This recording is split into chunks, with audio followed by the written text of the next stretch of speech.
Hi guys, my name is Joe, and welcome to my channel, Fighting Words, the Martial Arts Library. This is a segment that I call Media Fight Mondays. So on the first and third Monday of every month, I pick a fight scene from a movie or a TV show or animation, eventually maybe, and I break down the action and talk about its significance in the storytelling part. So this is from an episode of the Green Hornet called Preying Mantis. And here we have Bruce Lee playing Kato.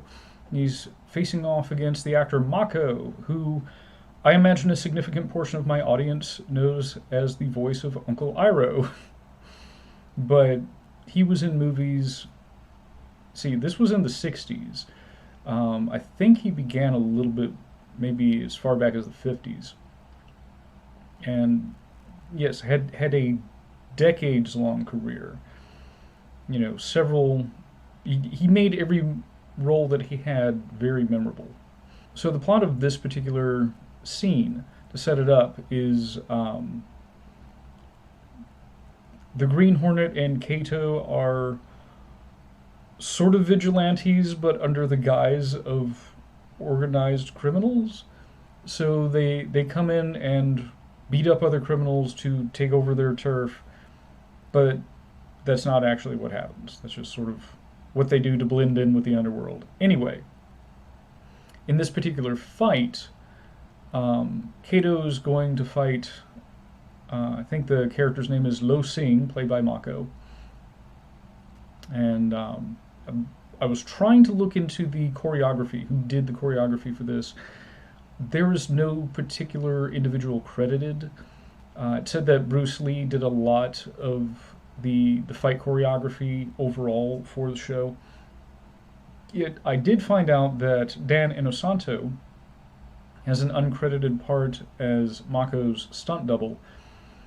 I was able to find one source on the Turner Classic Movies page that said that Mako had a black belt in karate, and another article from Black Belt Magazine that mentioned him showing some sword fight choreography. I'm sort of unclear as to the extent of his martial arts background, but it seemed like he did know a thing or two. So, here we go. So here they are doing the traditional Kung Fu salute. They're taking up their stances, faking. Kick gets blocked, another kick gets slipped, kick gets blocked. There's a bit of a sequence there. That had to be Dan Inosanto. It looked like his body shape. That was a bit of a trapping sequence before he backed out and created more space. There's another kick that's faked. The spin kick that's missed. Jump kick, a punch that was slipped, followed by these multiple finger jabs to the body. And it was difficult to see what happened. It seemed like Lo Sing, Mako, did a sort of backhanded motion that somehow opened up a cut on Kato. I'm not sure how you would do that unless you just scrape the guy with your fingernails, but anyway, I haven't watched this episode in its entirety, so I don't know if that was supposed to be some sort of dim mock death touch, but apparently I'm going to heavily infer that it was. So again, like 3 rapid fire finger jabs to the torso, you know, I guess it was puncturing his vital organs or disrupting his chi or something.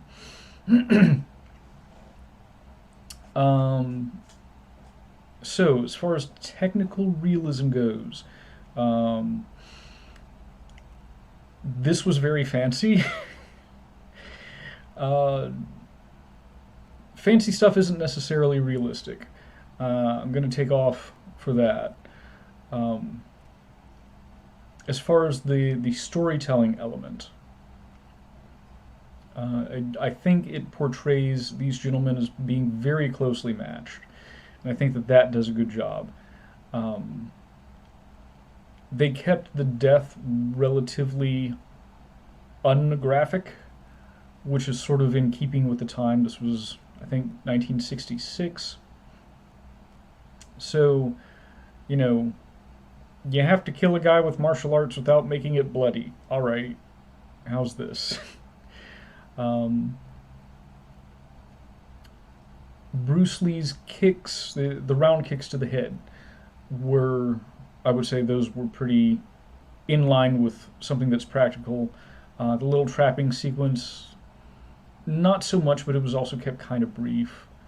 But yeah, the jumping, all the jumping, that expends a whole lot of energy, isn't particularly realistic. The slipping the punch was okay. But again, I have no idea what could possibly cause a cut, except if it was just, you know, fingernails or whatever. So, as far as technical realism, put it as a C.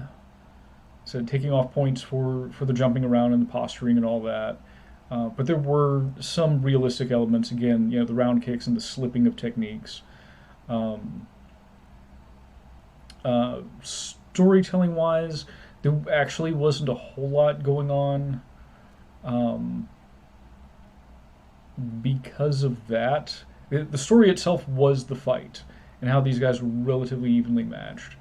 But because it doesn't do a whole lot to further any more of the story, I can't really give it a whole lot of credit. So I'm going to go ahead and give the storytelling element a B. It very simply was like, okay, these guys can fight one another. They are roughly on the same level. And we did have a definitive conclusion, you know, with one guy dying. But past that, like, it was just very bare bones. You know, not a whole lot of narrative elements going on. So that's all I have for this week. And again, these Meaty Fight Mondays are on the first and third Mondays of every month. So check them out. And let me know if there are any other fights that you would like to see, that you'd like me to break down. And I'll see you around.